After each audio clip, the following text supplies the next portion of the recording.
response to that UN inquiry finding overnight that Israel is committing genocide in Gaza?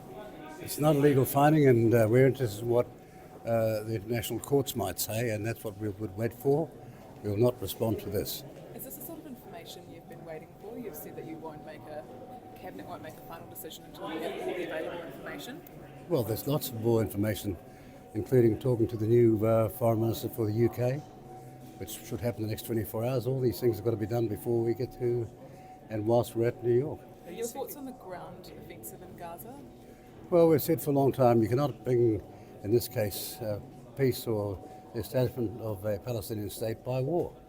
Our position has been as clear as daylight. I've made it very clear at my last speech to the UN, our profound distaste and disquiet with what's going on, and we'll be repeating that this time as well. Are you seeking any meetings with any Palestinian Authority representatives while you're in New York? Well, I spoke to the Palestinian Authority last week, as you'll remember. And are you seeking any further meetings in order to gain any more information? Well, it's a matter of time. We'll be speaking, and we'll be attending a conference before the UN date of the vote, which will be on the Saturday next week.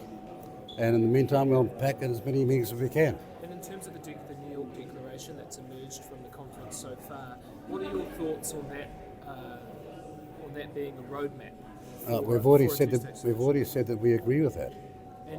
But do you need to see more in terms of actors in the region making good on that declaration?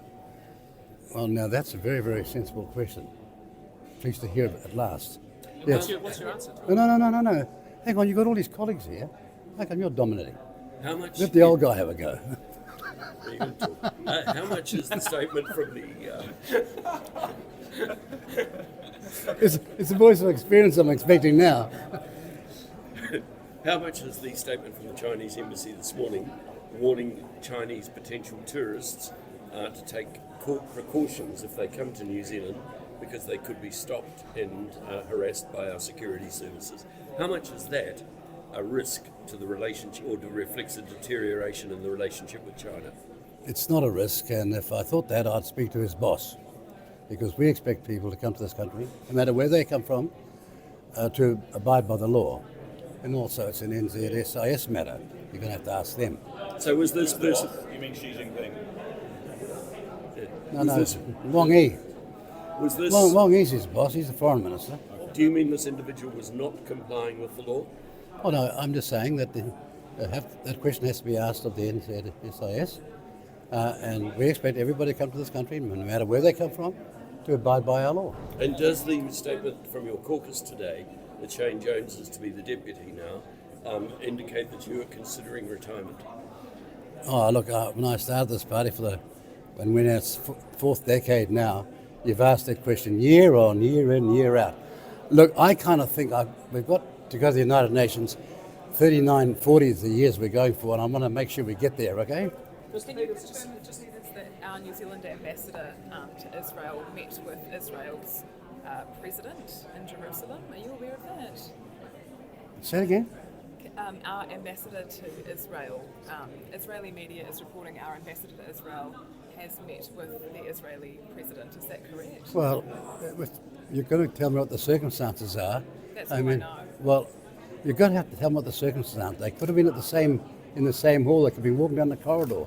All that reflects on a word called met. You've got to give us a detail here. Any other questions? Mr. Peters, do you think all Maori who are born overseas should be automatically granted citizenship to New Zealand? Well, of course not, and nor do all Maori think that either.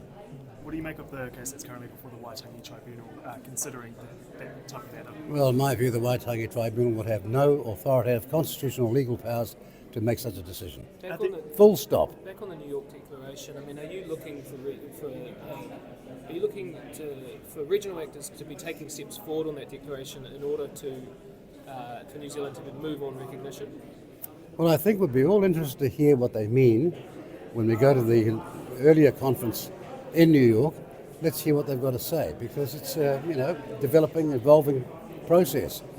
And to make decisions before you have all the information, before you have to make the decision, is not a sound idea. A practical question ahead of the UN. How will you announce New Zealand's or Cabinet's final decision? Will it be during your speech in the general debate? Will it be with a group of other ministers, prime ministers from other countries? It'll be in my speech. And you've just been in PNG. Australia and Papua New Guinea are looking to sign a defence alliance. What impact does that have on New Zealand's on New Zealand, given that Australia is our former ally? Well, we'll wait to see what the details are, and then I can tell you. It seems there's a communique out. It seems that it's going to be a defence alliance in the format that's typically understood. You know, like Australia has with the US and has with us. You know, so does that have implications for our relationship with Australia? And if so, what? Everything in the Pacific has implications for our foreign policy. It's a pretty generic answer. Any other Well, reports it's actually quite a clever one because actually it's a fact. And we don't jump in before we know what we're talking about. I'd like to know what it's all about. And of course, we would be concerned to ensure that our ongoing harmony with Australia and PNG continues. Did it come up in conversations that you had in PNG? No. what outcomes were there from that PNG trip? Any reports to make? We were going there to celebrate 50 years of a most difficult topography and population given their over 835 languages and to celebrate that for 50 years they've had democratic government. That's something to celebrate. Good celebration. It was hot, really hot. I tell you. Do you think it's positive that Australia and PNG are forging a defence alliance? Well, that's for the Australians and the PNG to decide. For me to make a comment would be show I don't respect the PNG or the Australian government. But as with everything in the Pacific, it has an impact on our foreign policy. So do you That's think what I just said. it's But also it requires me to remain tactful and diplomatic about it. Okay, thank you.